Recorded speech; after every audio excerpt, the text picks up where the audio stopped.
تعليق كابتن محمد أبو تريكة على تعادل الزمالك أمام غزل المحلة في مباراة كلها كوارث من الزمالك في هذه المباراة، حيث علق تريكة وقال تصريح مهم جدا جدا على تعادل الزمالك اليوم، حيث قال: لا داعي للتصفيق، ارجع كده لما قلت لك بعد ماتش الأهلي والعلقة اللي خدوها إني جاي من المستقبل وهقول لك هيحصل إيه في الزمالك الشهر اللي جاي. قلت لك أول حاجة هتحصل هي إقالة فيريرا بعد التعادل مع المحلة، ما قلتلكش قبل مباراة المحلة، لا هي بعد المباراة، لا وكمان حددت لك النتيجة وقلت لك بعد التعادل. يا جدعان أنا معايا دكتوراه في الشأن الزملكاوي ودارس بره وجوه نادي الزمالك.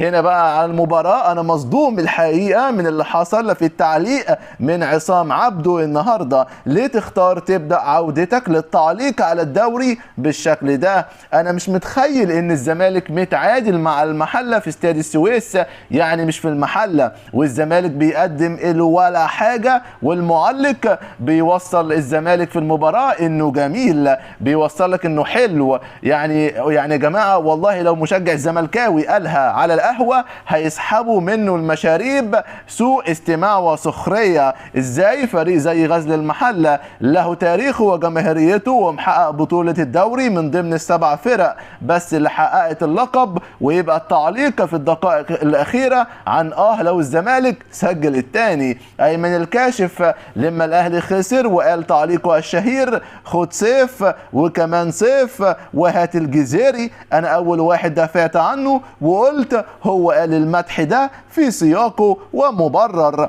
إنما المعلق مش من حقه يعبر عن انحيازه لفريقه أو يتبنى مشاعر المشجع اللي عنده رغبة تخدم مصلحة فريق على حساب فريق. والله المشكلة ما فينا إحنا، المشكلة في اللي انتم بتقولوه واللي لا هو منطقي ولا طبيعي.